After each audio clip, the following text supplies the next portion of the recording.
Hello, class, and welcome today to our session on phonetics and phonology with Carol. Thank you for your participation so far, and we hope that the different videos, the different topics are creating the impact that we actually intended them to create. So in today's class, we'll be looking at the hierarchy of phonological units. The hierarchy of phonological units. We'll be talking about those different segments into which the phonology of a language are divided. Many of us are familiar with the grammatical units, the morphemes, the words, the phrases, the clauses, the sentences. But when it comes to phonology, these are also units that help us to arrange the phonological structure of a language. So we're going to look at 4 such units today. As usual, please join us and you'll be glad you did. So begin with the 4 of them. We have, first of all, the phoneme, which is the basic phonological unit. And then we'll talk about the syllable, which is next after the phoneme. Then we'll look at the foot, and finally, the tone group. These are the 4 phonological units arranged hierarchically. And you'll see that while the phoneme is the smallest or the lowest, the tone group is the highest of all the levels. And so we start with the very first of them, which is the phoneme. A phoneme is a perceptually distinct unit of sound in a language that can distinguish one word from another. It is a sound, a significant sound of a language, a recognizable sound of a language. And this means that the phonemes of a language can differ from the phonemes of another language because that unit, phoneme, is language specific. So every language has its phoneme inventory. And so we'll recognize some of the characteristics of a phoneme. One of them is distinctiveness. A phoneme is distinctive. What does that mean?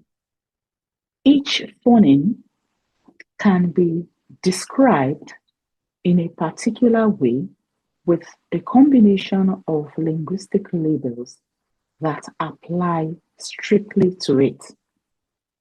So, for instance, when I talk about the bilabial nasal, I can only be referring to one sound.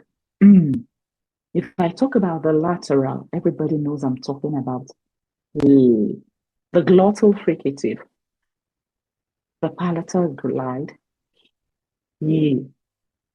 So each phoneme is distinctive in the sense that the description that it has in a language, it does not share with any other sound.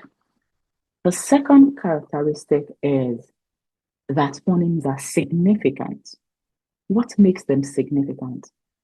A phoneme is significant simply because it can be combined with other phonemes to produce meaningful words.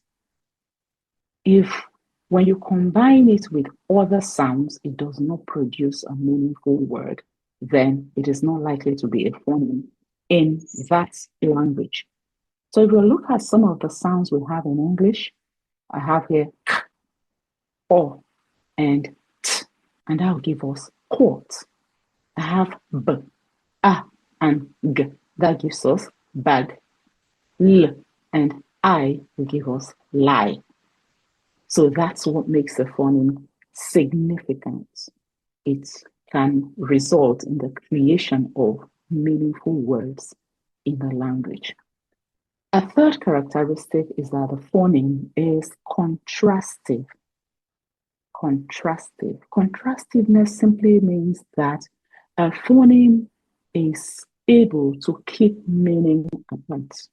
A phoneme is one of the things that helps us to distinguish one word from another. And if you look at the examples we have here, when you have two words that are alike and you just replace one sound with another sound, you get a different meaning. Look at what we have. We have pin, and then we have sing. Pin, sing.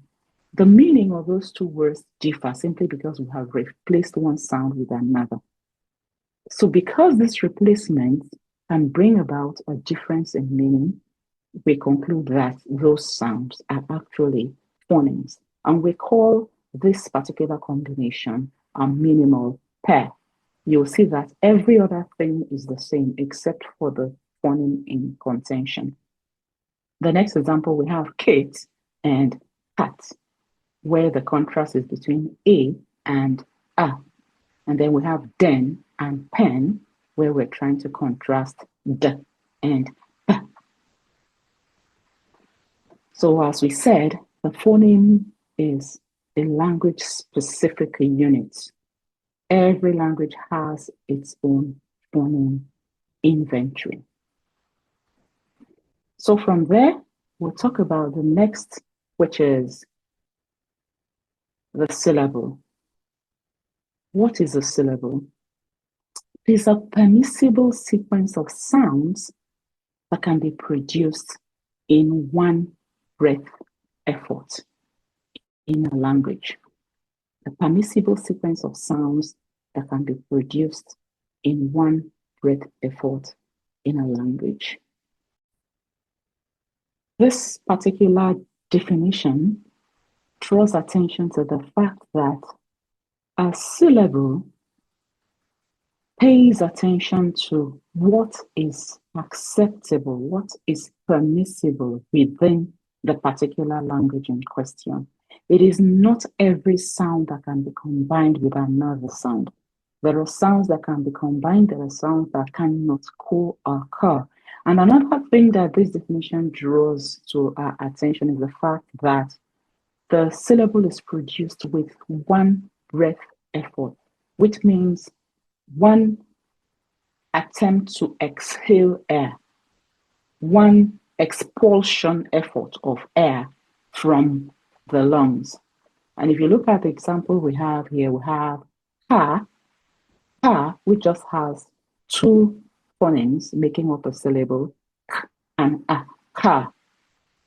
Then we have another one where we have two consonants and one vowel, cry, cry, r, and I. Another one, we have a consonant, a vowel, and three consonants, next, next.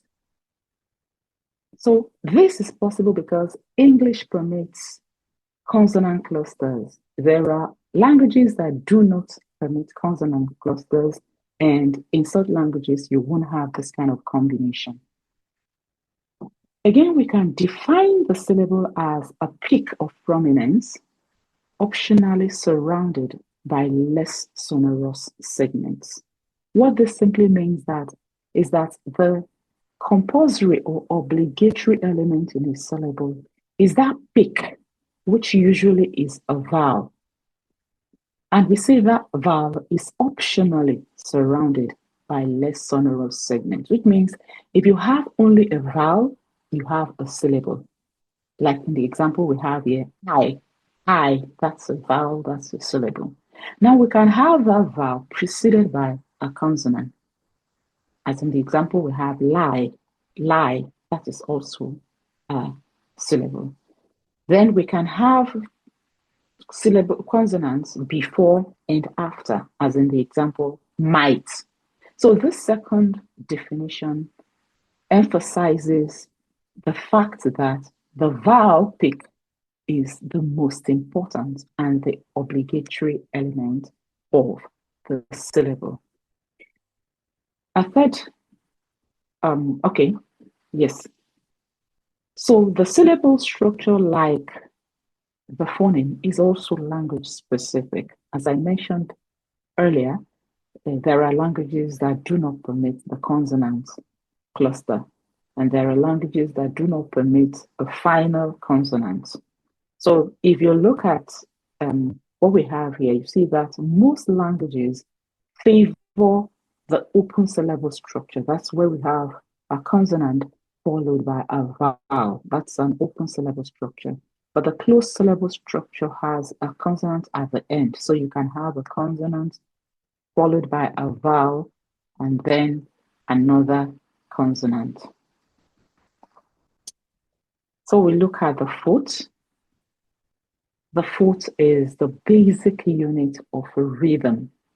The rhythm of every language is the melody of the speech, the flow of speech pattern.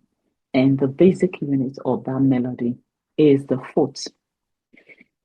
Mostly because these different units are compositional in the sense that you have phonemes coming together to form syllables, syllables coming together to form feet. We say that the foot comprises a combination of syllables. And in English, a stressed syllable, along with the unstressed syllables either before or after it, constitute a foot. In essence, what that means is that the stressed syllable is what is compulsory in the foot structure. And because this is the case, our foot is named in line with its constitution. So when we have the stressed syllable occurring before the unstressed syllable, we have a trochee. For instance, you have teacher, angel, guardian. All those are fit, trochaic fit, because we have the stressed syllable occurring before the unstressed. And when we now have the unstressed syllable before the stressed syllable, what we have is an iamb. An iambic pattern occurs in words like pretend, confuse, console, because the stressed syllable is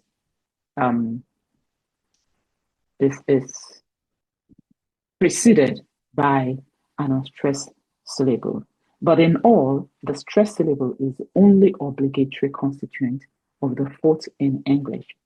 So just a stressed syllable can constitute a foot, just the same way just a vowel can constitute a syllable. We go to the last of the units, which is the tone unit.